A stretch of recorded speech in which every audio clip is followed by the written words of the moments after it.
जय झूलेलाल। मुंहिंजे चैनल सिंध समाज ते तव्हां सभिनि जो स्वागत आहे। अॼु मां तव्हांखे पुरुषोत्तम मास जे अध्याय 11 जी कथा तव्हां सां गॾु शेयर थी कयां। त सभई प्रेम सां पहिरीं चओ तो श्री कृष्ण कन्हैया लाल की जय। श्री सूत जी महाराज चवणु लॻो त हे मुनीश्वर, श्री कृष्ण चंद्र भॻवानु चवणु लॻो त हे युधिष्ठिर, भॻवानु महादेव जे अंतर ध्यान थी वञण खां पोइ इहा कन्या चिंता रूपी समुंड में गोता खाइण लॻी। हिकु त हूअ तपस्या जे करे तमामु निर्बल थी वई ऐं ॿियो पतीअ जी वासना बि हिन खे हलाल कयो हो। सच चयो अथनि त चिंता चिख्या समान आहे। चिंता से चतुराई घटे, दुख से घटे शरीर, पाप से माया घटे, कह गयो दास कबीर। नेठि वेचारीअ जा प्राण पखेड़ियूं परवाज़ करे विया। इन वक़्त में राजा द्रौपद यज्ञ कयो हो, जंहिंमां हीअ कन्या पैदा थी ऐं जंहिंजो नालो द्रौपदी रखियो।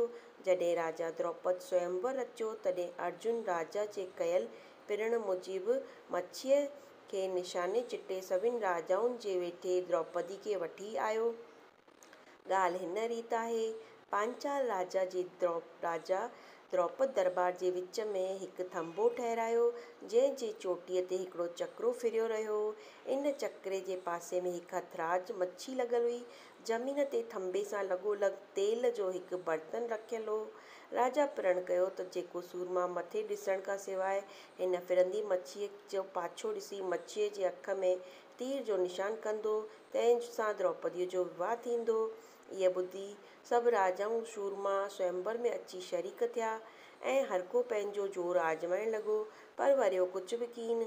इहो ॾिसी अर्जुन उथियो ऐं परमात्मा जो ध्यानु धरे हथ में तीर कमान खणी तेल जे बर्तन में फिरंदड़ मच्छीअ जो पाछो ॾिसी तीर चटियो त ठीक इहो तीर वञी मच्छीअ जे अख में लॻो। पोइ राजकुमार द्रौपदीअ गुलनि जो हार अर्जुन जी ॻिचीअ में विधो।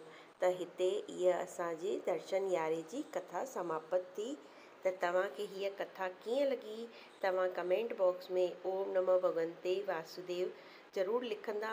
हिकु लाइक ज़रूरु ॾींदा। लाइक बिल्कुलु फ्री थींदो अथव ऐं तव्हां पंहिंजे दोस्तनि सां गॾु बि हिन कथा खे शेयर ज़रूरु कंदा। सिंधी भाउर भेनरुनि सां गॾु शेयर कंदा। मुंहिंजे चैनल खे सब्सक्राइब कंदा ऐं अॻियां खां अॻियां चैनल खे शेयर बि कंदा। जय झूलेलाल। जय श्री कृष्ण।